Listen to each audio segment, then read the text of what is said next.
Bismillahirrahmanirrahim. Assalamualaikum warahmatullahi wabarakatuh. Sahabat Aura Nazilah. Kisah sahabat Nabi Muhammad sallallahu alaihi wasallam, yaitu Fairuz Ad-Dailami, penumpas nabi palsu. Rasulullah sallallahu alaihi wasallam pernah bersabda, Fairuz adalah yang berbakti, berasal dari keluarga yang penuh berkah. Sekembalinya dari haji wada, Rasulullah sallallahu alaihi wasallam jatuh sakit. Berita tentang sakitnya Rasulullah ini pun menyebar ke seluruh jazirah Arab. 3 orang tokoh yang berpengaruh murtad dari agama Islam begitu mendengar berita tersebut. Mereka adalah Aswad Al-Ansi di Yaman, Musailamah Al-Khanzab di Yamamah, dan Tulaiha Al-Asadi di perkampungan Bani Asad. Ketiga-tiganya mengklaim diri sebagai nabi yang diutus kepada kaumnya, sebagaimana Nabi Muhammad sallallahu alaihi wasallam yang diutus kepada Quraisy. Aswad Al-Ansi adalah tukang tenun yang menyebar kejahatan dengan mengelabui mata korbannya dengan mempergunakan musyawid, yaitu semacam alat sulap untuk menyihir mata orang. Al-Ansi bertubuh kekar dan kuat, pandai bicara dan menyesatkan orang-orang. Ketika itu pemerintahan di Yaman dipegang oleh golongan Abana yang kelapai oleh pemimpin mereka, Fairuz Ad-Dailami, sahabat Rasulullah sallallahu alaihi wasallam. Abana adalah nama bagi golongan masyarakat Yaman. Bapak mereka orang Persia yang merantau jauh dari negeri mereka, dan ibu-ibu mereka adalah orang Arab. Raja Yaman saat itu adalah Badazan. Ketika Islam meluaskan dakwahnya, Badazan menjadi raja sekaligus kuasa Kisra, Maharaja Persia. Orang yang mula-mula menjadi pengikut gerakan Aswad Al-Ansi adalah kaumnya sendiri, Bani Madazij. Dengan pengikut-pengikutnya itu, mula-mula Aswad menerkam Sana'a. Syahar pun putra Bazan dibunuhnya. Istri Syahar, putri Dadazan, dikawininya dengan paksa. Dari Sana'a, Aswad Al-Ansi menyerang daerah-daerah lain, sehingga dalam tempo singkat daerah yang luas bertekuk lutut di bawah kekuasaannya, hampir mencapai seluruh daerah antara Hadramaut hingga Taif dan antara Bahrain hingga Aden. Ketika Rasulullah SAW mendapat laporan tentang gerakan Aswad Al-Ansi yang murtad dan mencaplok Yaman, beliau mengutus 10 orang sahabat membawa surat kepada para sahabat yang dianggap pantas di Yaman. Isi surat tersebut memerintahkan mereka untuk bertindak menumpas bencana yang membahayakan iman dan Islam. Beliau memerintahkan supaya menyingkirkannya. Setiap sahabat yang menerima surat perintah tersebut segera tergugah untuk melaksanakannya. Orang yang mula-mula bertindak melaksanakan perintah Nabi adalah Fairuz Ad-Dailami. Fairuz kemudian menemui Dadazan, yaitu seorang sepupunya. Setelah itu mereka berdua menemui Qais dan menunjukkan surat Rasulullah kepadanya. Mereka juga mengajak Qais segera bertindak sebelum terlambat. Qais dengan senang hati menerima ajakan mereka, bahkan ia berjanji akan menumpas Aswad dari dalam. Dadazan adalah putri paman Fairuz yang dikawini secara paksa oleh Aswad setelah membunuh suaminya. Syahar bin Badazan, dialah yang memegang peran penting dalam pembunuhan Aswad, sang nabi palsu. Dadazan kemudian menceritakan seluk-beluk istana ketika Fairuz mengunjunginya. Ternyata tiap ruangan istana Aswad dipenuhi para pengawal. Hanya satu bangunan dalam istana itu yang tidak dikawal, yakni sebuah ruangan dalam puri.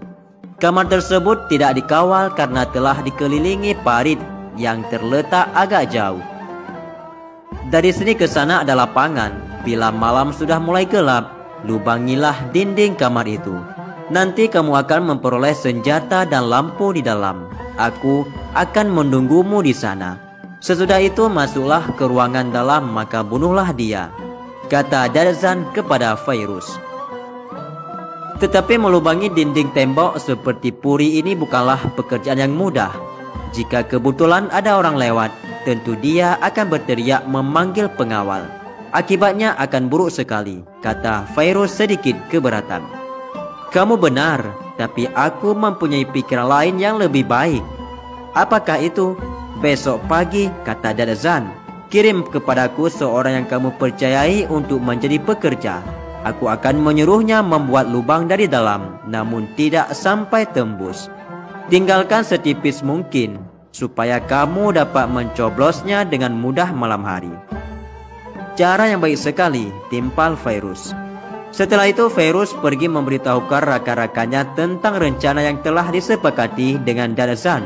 Mereka pun menyiapkan segala sesuatunya, bertindak dengan sangat hati-hati dan rahasia, serta menetapkan kata-kata sandi. Aksi akan dilakukan esok hari waktu fajar. Ketika malam mulai gelap, pada waktu yang ditentukan sudah tiba, Fairuz dan kawannya pergi ke sasaran. Dinding yang dimaksud berhasil ditembus dengan mudah. Mereka kemudian masuk ke dalam gudang dan mengambil senjata yang telah disiapkan Darzan. Setelah itu mereka mengelilingi Puri Aswad. Darzan telah berdiri di muka pintu. Dia memberi isyarat kepada Fairuz dan kawannya. Begitu masuk kamar, mereka mendapati Aswad tengah tidur mendengkur. Fairuz kemudian mengayunkan pedangnya ke leher Aswad yang membuatnya melenguh seperti sapi, kemudian menggelepar-gelepar. Ketika pengawal mendengar lenguhan Aswad, mereka datang Puri lalu bertanya dengan Darzan, "Ada apa?" "Tidak ada apa-apa, kembalilah kalian. Nabi Allah sedang mendapat wahyu," kata Darzan. Para pengawal kembali tanpa kecurigaan sedikit pun. Fairuz dan kawannya tetap berada di istana hingga fajar. Setelah terbit fajar, Fairuz naik ke sebuah pilar lalu berseru lantang, "Aku bersaksi bahwa tiada Tuhan selain Allah, dan aku bersaksi bahwa Nabi Muhammad utusan Allah, dan aku bersaksi bahwa Aswad al-Ansi sesungguhnya adalah seorang pendusta." Kalimat terakhir adalah sandi yang telah mereka sepakati Fairuz dengan kawan-kawan muslimin lainnya. Mendengar teriakan Fairuz, kaum muslimin berhamburan ke istana dari segala penjuru. Para pengawal terkejut kebingungan. Perang tanding pun berkecamuk di pagi buta itu. Fairuz kemudian bergegas kembali ke Puri dan mengambil kepala Aswad yang telah lepas dari tubuhnya. Begitu kembali ke tengah pertempuran, ia langsung melempar kepala itu ke arah para pengawal istana. Melihat kepala Aswad mengelinding di hadapan mereka, nyali prajurit istana langsung ciut. Sebaliknya, kaum muslimin kian bersemangat menyerbu dan menyerang musuh-musuh Allah. Pertempuran pun usai dengan kemenangan di pihak kaum muslimin. Begitu matahari mulai menebar kehangatan cahayanya, Fairuz menulis surat kepada Rasulullah SAW menyampaikan kabar gembira bahwa musuh-musuh Allah telah ditumpas habis. Namun ketika utusan kami sampai di Madinah, mereka mendapati beliau telah berpulang ke rahmatullah, kata Fairuz dengan lirih. Rasulullah SAW wafat tidak lama setelah menerima wahyu yang menggambarkan bahwa Aswad al-Ansi telah terbunuh persis saat kejadian. Maka beliau bersabda kepada para sahabat, "Aswad al-Ansi telah meninggal dunia tadi malam, dibunuh oleh orang penuh berkah dan berasal dari rumah tangga yang diberkahi." "Siapa orang itu, wahai Rasulullah?" tanya para sahabat. Beliau menjawab, "Fairuz." Fairuz menang. Kawanku semua, itulah sekilas kisah tentang sahabat Nabi yang pemberani, yaitu Fairuz ad-Dailami, penumpas Nabi palsu. Semoga saja sekilas kisah singkat ini memberi manfaat bagi kita semua dan juga dapat menjadi ilmu pengetahuan yang baru. Wallahu a'lam bishawab. Assalamualaikum warahmatullahi wabarakatuh.